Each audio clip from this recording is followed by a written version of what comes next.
My coming out experience being the youngest of 10 and being the baby, it's like having one other sister and nothing but brothers, was nerve-wracking. But I think, having the acceptance of my parents and knowing that I had their support, I think was all that mattered to me. I use the pronouns he, him, his, and I identify as trans-masculine and bisexual. I belong to a culture and to a background and a family that basically refuses to accept who I am and what I stand for. Throughout my life, I was always very angry, sad, and depressed. I was a very effeminate boy, and so because of that, I got picked on a lot growing up. So the way I feel now compared to how I felt before transition, it's like a huge weight's been lifted off my shoulders.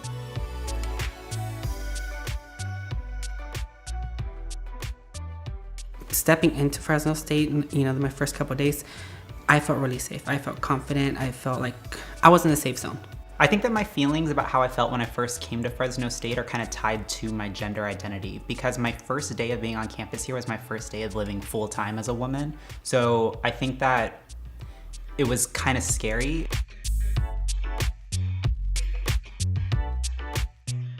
I love the amount of events that we have here on campus. I really love the Arnie Nixon Center because they have the largest amount of LGBT children's books. That used to be where, if I didn't want anybody to find me, I would go to the Arnie Nixon Center and I would just go back to childhood. The Gender Center is my number one. I feel that's the most safest place ever. I can just go in there, relax, study, and I feel safe. I work in the Writing Center. I've worked there since I started coming to Fresno State. I feel really supported by my coworkers and my bosses and stuff. At work, they've always gendered me correctly. Even when I first started working there, I was earlier in my transition, so I probably didn't look as female as I do now. In fact, looking back, I know I didn't. And yet they always gendered me correctly, and that's always meant the world to me. She's no longer on staff, but Jessica Adams, I feel like, really got us forward with the bathroom situation.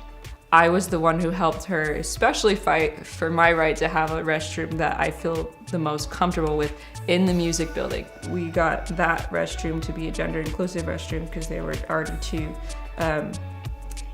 men and women's restrooms nearby. So we just moved it. And so that's one of the things I'm really positive about.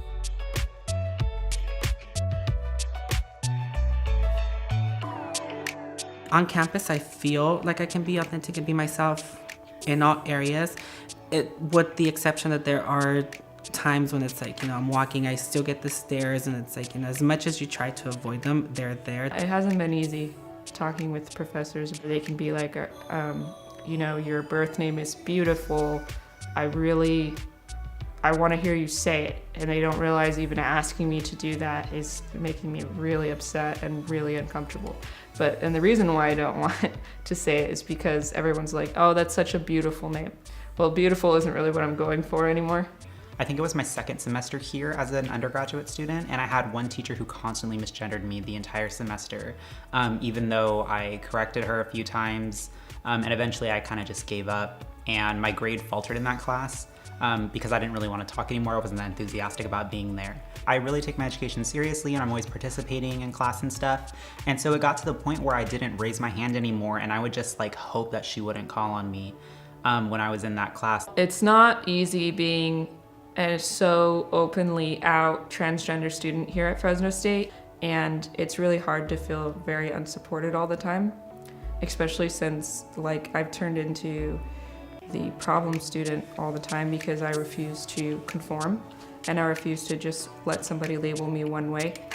And I think that being here at Fresno State has taught me that we need to start having those uncomfortable conversations and start a narrative with people we don't know who belong to cultures that we don't.